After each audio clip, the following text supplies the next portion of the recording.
Well, ladies and gentlemen, a very warm welcome back to our next panel, which is looking through the digital lens, facts or fiction. Well, from digital to immersive journalism, digital technologies really are changing the way that we're telling stories today. Fighting the misinformation epidemic is now more important than ever. So to tell us a little bit more, I'd like to welcome our panelists. First up, it's a great pleasure to welcome Govindraj Ethiraj, who is the founder of IndiaSpend and BOOMLive India. A very warm welcome to you. Joining us virtually is Sinan Aral, director of MIT Initiative of the Digital Economy and author of The Hype Machine from the United States, who is joining us virtually. And there he is. A very warm welcome. And great to have you here with us, of course. And next up, we have Tarek Ali Ahmed, Head of Research and Studies at Arab News for the United Kingdom, and he's going to start us off with a few words.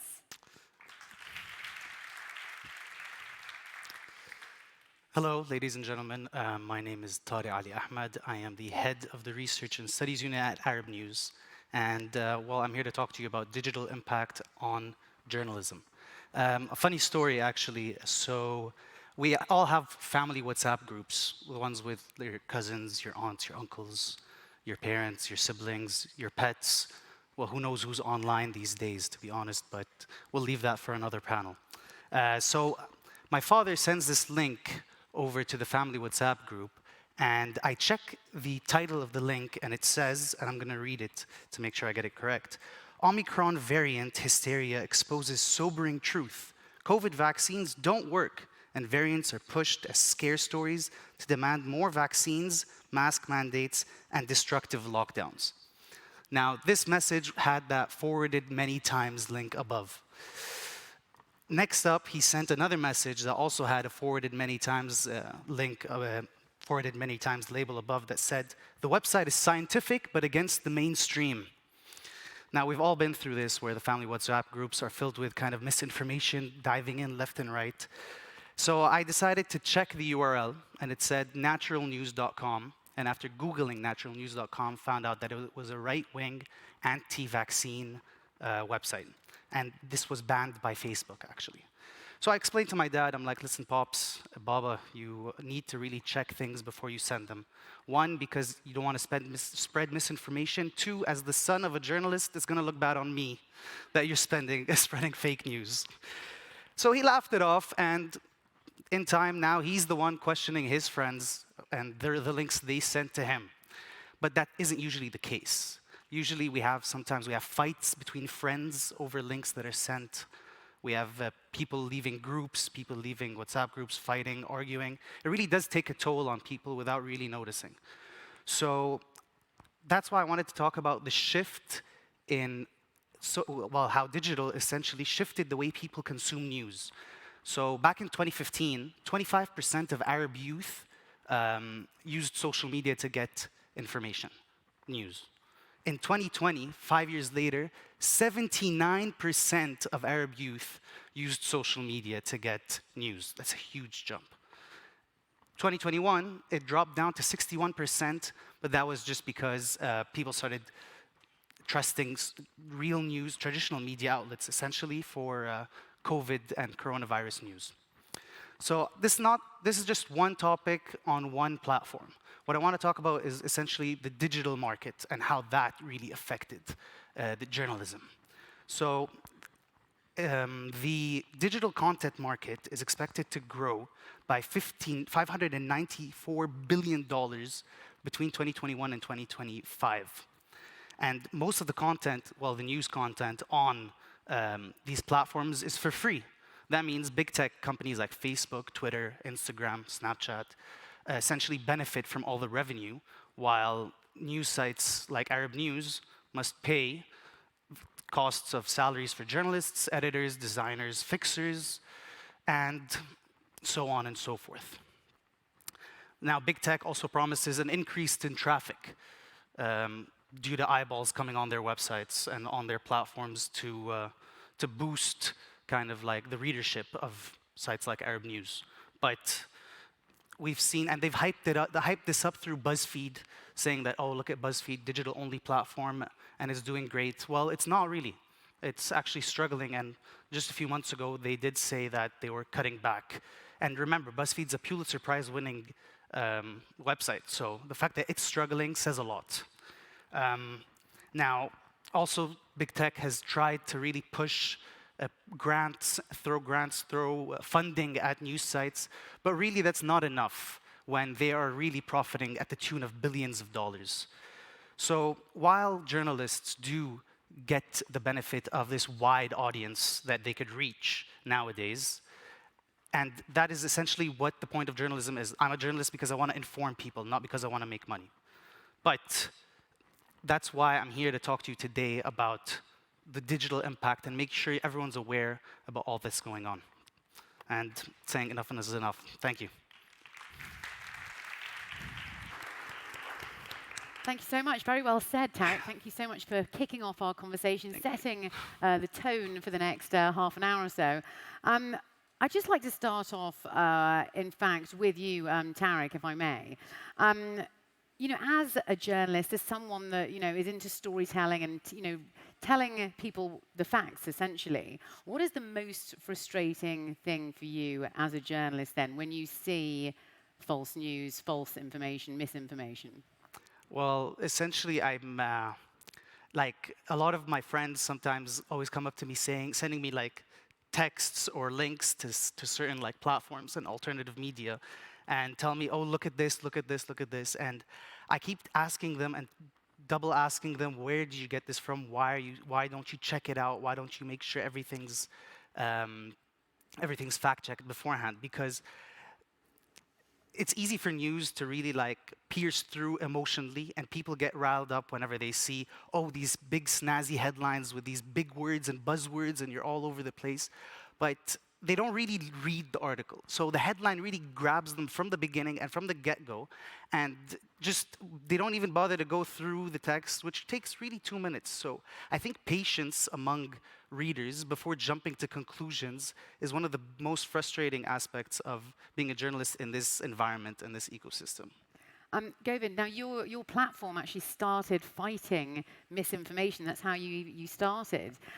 So tell us about the sort of main challenges that you found around misinformation today, then, especially over in India. Right, and let me give you a little bit of background. In 2018, almost 35 people were killed in India, mob lynched actually, on the basis of videos that purported to show kidnapping of children. The videos were fake, and mob somehow got triggered because of messages shared on WhatsApp, and then actually killed people they suspected of being child kidnappers in various towns and villages and cities across the country. This is 2018. In 2021, there was a surfeit of misinformation around the do's and the don'ts for COVID or treatment of COVID. So there were, for example, do's about cures.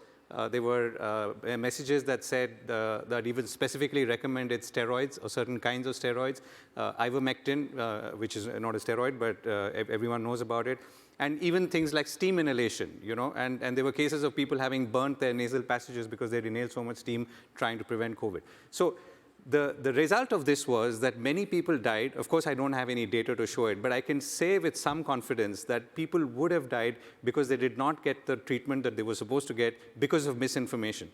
And where did that misinformation come from? It came from family groups, it came from people they knew, or it came from ether in general.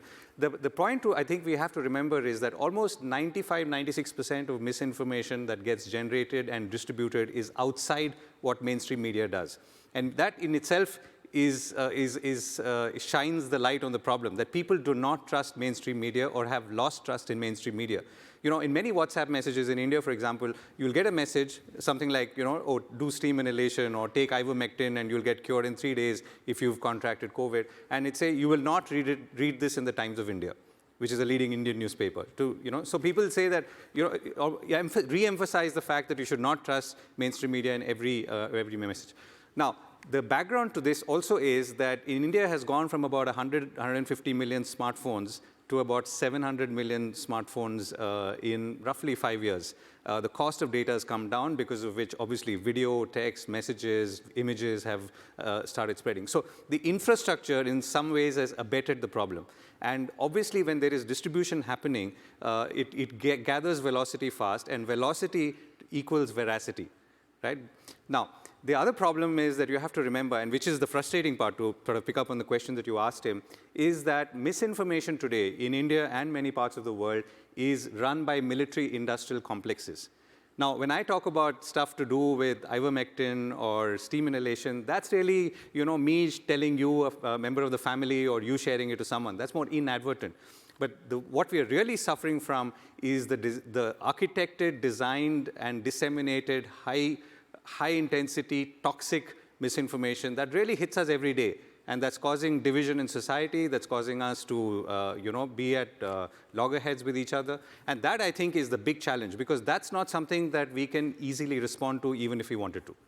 But that's the big question. How do we know what is misinformation? How do we know what is fake news? Because a lot of us do get drawn into these big headlines, of course. Very quickly, I'd just like to head on over to our virtual guest, Sinan over there, the director of the MIT Initiative on the Digital Economy and author of The Hype Machine as well. I just wanted to quickly ask you, there was some news that broke. You sent me a link, actually, where it was fact-check news. It was said that, fact-check news stories move differently through social networks, depending on whether they were true or false. But the article itself was, in fact, false news, wasn't it? Tell us a little bit more about the story behind this. Yeah, this was truly remarkable from my perspective. So in 2018, we published what was then the largest longitudinal study of the spread of fake news online on the cover of Science magazine. We studied all of the true and false verified news that spread on Twitter from 2006 to 2017, and we found that false news traveled farther, faster, deeper, and more broadly than the truth in every category of information. And in fact, the statistic in the video you showed before this panel that said false news is 70% more likely to be retweeted than the truth comes from that study.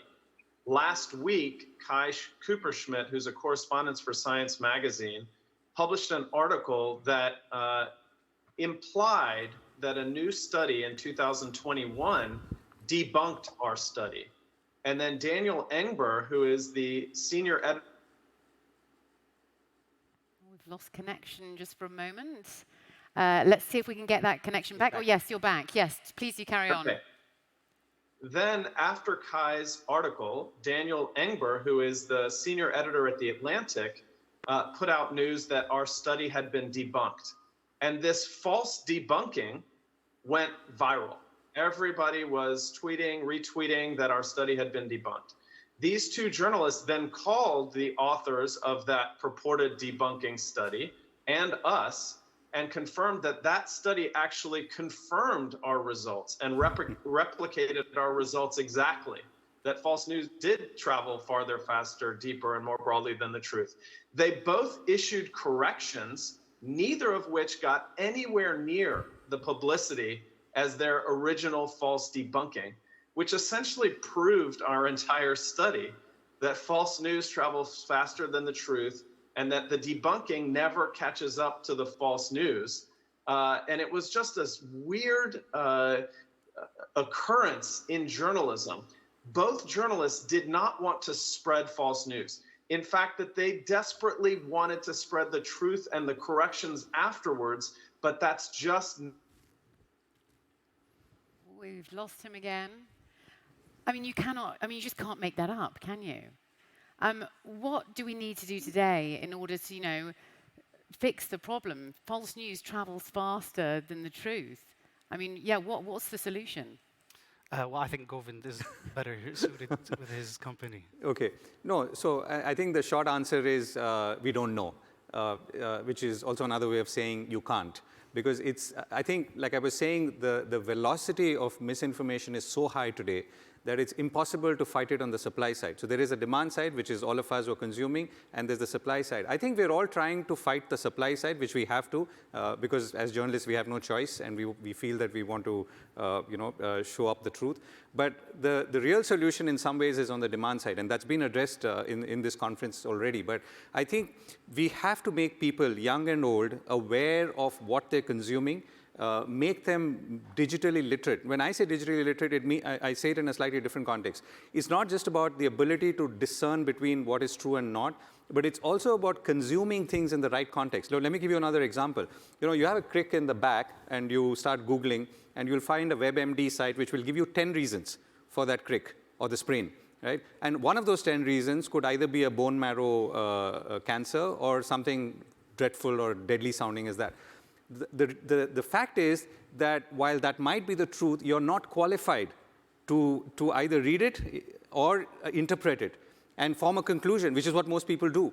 So the problem about the internet is not about just whether it's true or not true, but it's about whether you have the ability to interpret and whether you should be even reading something like that. So in a way, the solution really lies there. I mean, how do you train yourself? How do you train our young children, or even old people? Because I know old people are a particular culprits in spreading misinformation, at least back home. So how do you train people to consume the right kind of information, the right kind of content, visit websites almost with a paternal eye, with a paternal eye over them. I mean, like you would watch, a movie on Netflix and say, okay, this is above 13, so therefore you can view it. And then hopefully, people will start realizing that they should not. But on the supply side, I think, so the technology platforms are trying to obviously solve this, maybe a little late, but they're trying to solve this. There's a lot of artificial intelligence that's going into it. There's a lot of machine learning that's going into it. There's a lot of content moderation that's happening, but all of which is really not solving the problem. And more so when, like I said, it's a military-industrial complex of misinformation, particularly used by governments, by actors who are close to the government in many countries, and with the clear design of influencing votes or voting outcomes or something similar. Tarek, why do you think that people have lost trust in the mainstream news today then? Well, essentially, we've seen a lot of back and forth with mainstream media. We've seen a lot of internal strife within the biggest mainstream media outlets around. And whenever you see something in itself is crumbling from within, then you're not going to start trusting it. Also, another thing that the unfortunate issue is that immediately a lot of people tie mainstream media with governments or with political parties. For example, in Lebanon, we have around like 10 news channels for a country of 4 to 5 million people. The US has 3. So you want to compare Apple, and it just doesn't matter. Everyone thinks that everything has an editorial agenda behind it when they're pushing through. So now in the day and age of social media, you see a lot of these new voices coming around and people that are really agreeing with people's thoughts. So someone, let's say, reads something that sounds like propaganda, let's say, and then they go like, oh, you know what, I think it's propaganda. And then you go on Twitter and you find someone going hard on this specific article saying, oh yeah, this is propaganda and stuff. And then you start agreeing with them more and more. This alternative kind of voices come out and take over these kind of mainstream media, which have been in the game for years. And yet now they have this issue and this crisis to try and get the readers back. But the pandemic really showcased that you can't really trust all these alternative voices. I'm not saying that all these alternative voices are wrong. On the contrary, you have a lot of citizen journalists that really do hard and amazing work in a lot of the crisis countries. In Ukraine, you see a lot of people on the ground that you wouldn't have access to had they been, like this happened before the journalists got and the foreign correspondents were sent and dispatched to Ukraine. So mainstream media really has to up the game in order to really solidify itself as a main player and a trusted source. I suppose everyone today, every member of the public can now be a sort of video journalist through any of their social media platforms. That's the issue as well, isn't it? Because you can share information so quickly now. What are your thoughts in terms of trusting mainstream media today? Do you think that's an issue? No, of course it's an issue. I mean, we wouldn't exist if people trusted mainstream media. I mean, if I were to give you an example, let's say there's another variant of COVID-19, God forbid, which is discovered. So where are people going to go? Are they going to go to bbc.com or arabnews.com, or will they start searching family WhatsApp groups and things like that? Chances are they'll start searching family WhatsApp groups and asking people, did you hear, did you know? So, or for that, if you're a little more evolved, would you go to science.com or clevelandclinic.com or something like that? So there is a problem. And people have fundamentally developed a distrust, which I think Tarek spoke about. And to bring that trust back is not an easy, and it's going to be a very, very uphill task. I mean, you have to build integrity with the content that you produce, with the journalism that you do. Maybe after the coverage that we've seen in Ukraine by some of the major news networks, both print and otherwise, maybe people will feel, okay, when it comes to real news, I would trust a news organization with feet on the ground, with clinical ability to report what's true and so on. But if that was not the case, for any normal, a daily kind of thing, people will clearly not, or mainstream media will be the second or third port of call, if at all, rather than the first. Can I actually add something to that? Very Is the fact that there's so much noise happening now online, so much noise and so many sources coming from everywhere that's really intimidating people. So a lot of people, whenever I ask someone, oh, like, have you read the news? They're like, no, I don't want to read the news. It's such all bad news. I don't like. It's just too much for me to handle. When that's the mainstream media's fault as well for like just pumping out straight, what they say, if it bleeds, it leads. Instead of focusing on like looking at both the positive and negative and giving a detailed analysis, they're immediately starting off with the picture that grabs you and pushes you and goes viral. Well, I think, so while we all struggle to, understand why mainstream media is as discredited as it is, and for good reason, because they've clearly become jaundiced, the business model is broken, and we can see in many countries that there are news organizations which are essentially working as propaganda, vehicles for this thing. But like just to go back to that figure I told you, I mean, when we look at misinformation, more than 95, 96% actually falls outside the ambit of mainstream media. So this is a parallel world, which is much larger, which at least in a country like India, we're talking about hundreds of millions of people consuming this information on end-to-end encrypted platforms like WhatsApp, which is why no one will ever know what I'm sending to you or what you're sending to another group. So it's a much larger challenge that we have to address ground up and hopefully more on the demand side than on the supply side. I've just been told that Sinan is back with us, our virtual guest. So let's throw back over to him, shall we? I'd like you to sort of finish the storytelling you were telling us a little bit earlier, and tell us, what that means and what that shows about the science of misinformation. Over to Sinan. Well, I have been able to follow the conversation, focusing more on solutions, and I think that that's really important. At MIT, we've been studying solutions to the fake news problem, and I think there are some promising avenues. In my book, The Hype Machine, I describe 4 levers that we have for addressing these types of problems, which are money, code, norms, and laws. Money is the business models of the social media companies and maybe even traditional media, where engagement and the attention economy encourages them to promote news that is engaging or shocking or salacious, as Tarek was saying, if it bleeds, it leads. Code is the policies, but also the algorithms of the platforms that can be tweaked. Norms is how we use the technology, and laws, obviously, is how we regulate it. Each of these is an avenue towards addressing misinformation. For example, we found in large-scale experiments at MIT that accuracy nudges, just every once in a while, asking people, do you think this story is true? How accurate do you think this story is? Puts them in a critical thinking mindset and statistically significantly reduces their belief in false news and their spreading of false news. In addition to that, if you add more sophisticated machine learning and so on, and thoughtful regulation, we could make inroads against the spread of misinformation online. I do believe the point about encrypted platforms is a good one. On Telegram and WhatsApp, it's much harder to root out fake news because you can't see it spreading. A lot of that happening in India, a lot of that happening now in the war on Ukraine. One last point I will say is that when you look at the war in Ukraine and the information war in Ukraine, you notice that the social media platforms are much more prepared now than they were during the annexation of Crimea in 2014, where they were completely overrun by misinformation.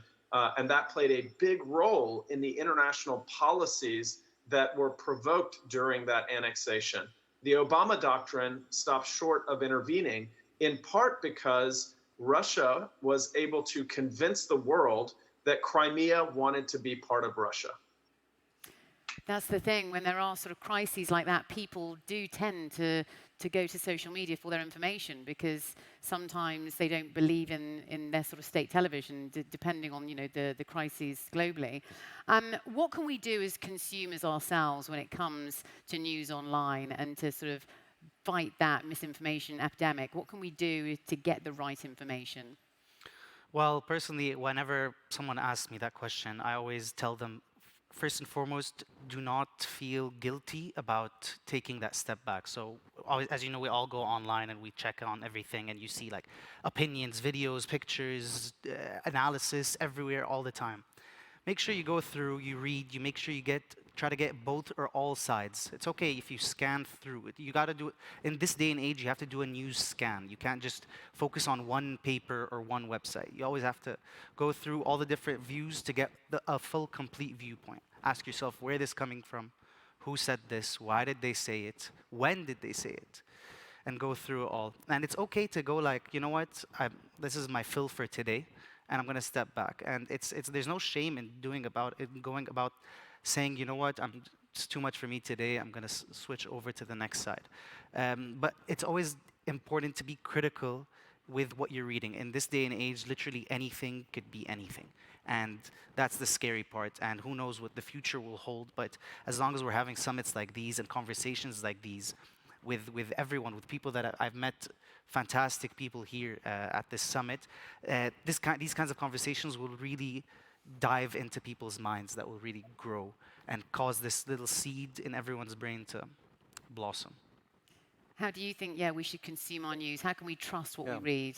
I think one is we have to acknowledge that our rational minds get tested in extreme times or when extreme events happen. To give you the same COVID example, a doctor that I interviewed last year, who was actually a critical care specialist, told me about how people were putting pressure on him to prescribe medicines which he would have never done. And he says, and it was a young person who had contracted COVID. So that was one of the discerning factors of wave 2 in India that last May and June, that a lot of young people were getting it.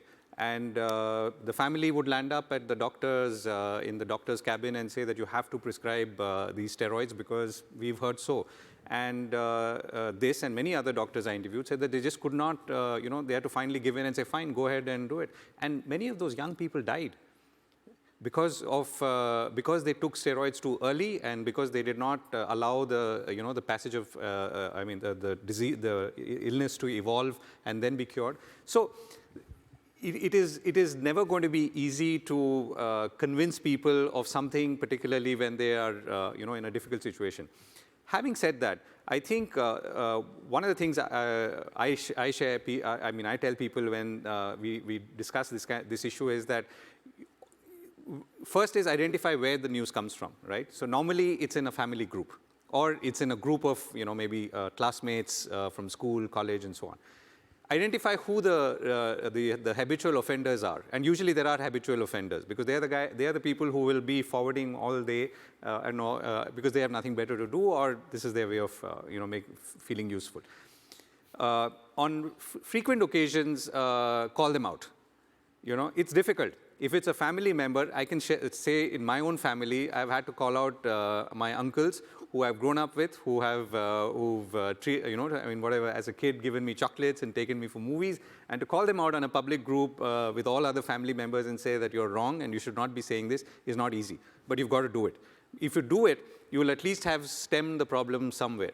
And the other thing is, I think, to talk about good sources. And for example, if you're talking about medicine, I mean, you could recommend to people that, if you want to really find out about what's happening in the world, the field of medicine, go to Mayo Clinic, go to Cleveland Clinic. I mean, they all have very, very vibrant websites. They keep putting out research. Go to Lancet. If you really say that, no, I don't believe anyone and I want to go and see the source. The other is to say that, okay, can I develop other general sources? Now, okay, depending where you are sitting, you might say, oh, read The Economist or go to the bbc.com, or you may not. But what I would always urge is spend some time and try and create a daily news source which you can trust, which does not necessarily pander to your way of thinking. So if you're, let's say, right-leaning, then look for left-leaning. If you're left-leaning, then look for something that's right-leaning, and try and create a mix. Not too many things. But I think essentially separate the two worlds. The specialist sources, I used the field of medicine as an example, and the non-specialist sources. It's not an easy thing, but I think you owe it to yourself and to your family members and friends to do that little bit of homework, so everyone, hopefully, at the end of the day, feels a little, is a little better off. And also that you can have an honest discussion instead of an argument, because obviously what you read very much forms an opinion, doesn't it? Oh, for sure. People become very, very opinionated, which is why I wanted to throw over to Sinan again. Tell us more about the impact of misinformation when it comes to well-being, for example. Well, I mean, I think that there are multiple different avenues of impact, certainly on our democracies, on our economies, and on our public and mental health. Those four categories, I think, are very real, and the impacts are large. So when you look at democracies, you see that very large-scale misinformation campaigns have created a tremendous amount of distrust in elections, in democracies, in our elected officials. We see that here in the United States. We've seen that in elections in Sweden, in Germany, in India, and many other places around the world, in Brazil. That is a very real threat to the fabric of democracy, because trust in institutions and elections is a backbone of that kind of democracy. When it comes to our public and our mental health, the two biggest examples are COVID misinformation. And I do think that the false cures are a good example in terms of people being harmed by false cures. But I think the much bigger impact is the low vaccination rates that we see around the world. A lot of that due to misinformation. And the fact that people are not and had not been vaccinated for COVID prolonged the pandemic, killed many, many people because of COVID itself. When it comes to mental health, we have to think about our kids, as was discussed in your last panel, what the implications are for their mental well-being, their body image, the concepts of bullying, and so on. That's a very real concern, and we have to be concerned about it. And then finally, the economy. We've seen massive volatility in stock markets because of information spreading on social media. In the United States, in January of 2021, we saw the meme stock epidemic, which started with GameStop, but also spread to AMC and BlackBerry, where social media information was creating wild swings in the stock market. These are four areas where I think we have to be, on a global scale, very concerned about the spread of misinformation. Thank you so much. We have a couple of minutes left, and I'd very much like each of you, as I have done with most of my panels, to give our audience that key message and that key takeaway from our discussion today. What is your key message on the misinformation epidemic? I think that for some reason, every time someone asks a question, they always have to start it with, "I'm sorry, this is a stupid question," and then they ask the question. It's okay to ask. It's okay to really be curious. That's why we're human. That's why we want to ask these questions. That's why we want to know more. And there's no such thing as a stupid question, really. Never feel ashamed about wanting to know more, wanting to ask, not being sure about the information that's coming to you, be it fake news or real news. Always ask, always look, always be curious, always dig around. That is my key takeaway from this. Yeah, I think we have to understand that misinformation is the outcome of something. It is the outcome of, we talked about the architecture of the internet, architecture of end-to-end encrypted platforms, which perpetuates this or accelerates this. But I think at the beginning of it, or at the end, there are people who tend to be swayed by things that you would rationally think is not possible, but it's happening. Like I said, it happens within our own families, so this is not an academic project looking at people far away. So I think the first thing is to understand why it's happening. Second is to clearly, first reason with people, including in your own circle, and if you can't, or simultaneously call them out. Because it is important, because there is damage that they are doing. And like I said, at least in the Indian context, misinformation has led to physical harm. This is not a, this is not a light subject for us. I think on the larger sense is, and I would go back to that point. I mean, how do you engage with the internet? What is the internet? How do you engage with it? How do you engage with it in a way that it is fruitful and productive to your existence? And how do I teach my children about engaging with the internet?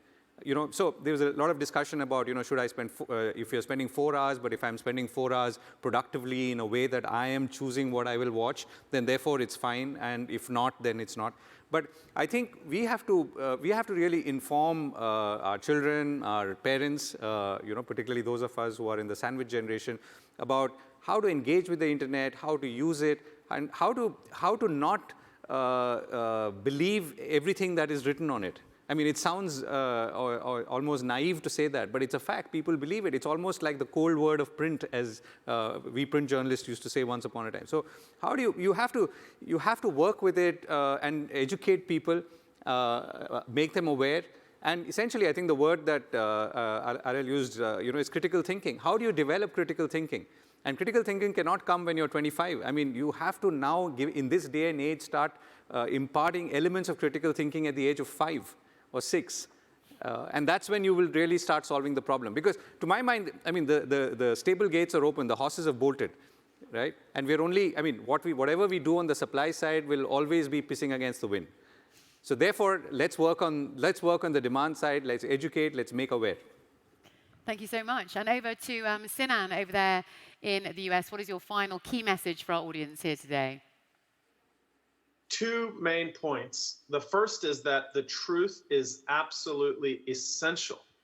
Every basic theory of human collaboration, coordination, and cooperation has some semblance of the truth at its core. If we don't agree on a fundamental reality, it's very difficult for us to create a society.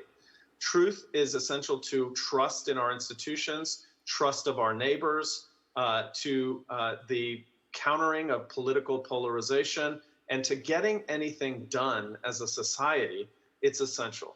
And the second point is an optimistic one, which is that I think there are ways that we can stem the tide of misinformation. I think if we have all of the various levers pulling together, money, code, norms, and laws, if we're doing things across those 4 categories in terms of the algorithms and the platform's policies, in terms of the demand side, as was discussed, critical thinking, digital media literacy in schools, and so on, in terms of accuracy nudges to reduce the belief in and spread of misinformation, in terms of getting the message out that, for instance, our research shows that misinformation is anger-inducing, blood-boiling. When you see things that make you step back and shock and awe you or make you angry, step back and say, wait a minute, am I sure this is true? 80% of false news can be debunked with a single Google search. If you're aware and you're thinking about being critical, the solution is literally at your fingertips. So the 2 points are truth is absolutely essential to the future of our society globally. And second, I'm optimistic that we can stem the tide. What a fantastic conversation. Sadly, we have come to the end now. It really has been brilliant speaking to all of you. Thank you so much. Ladies and gentlemen, let's hear it for our panel there. Thank you. Thank you, Laura. Thank you.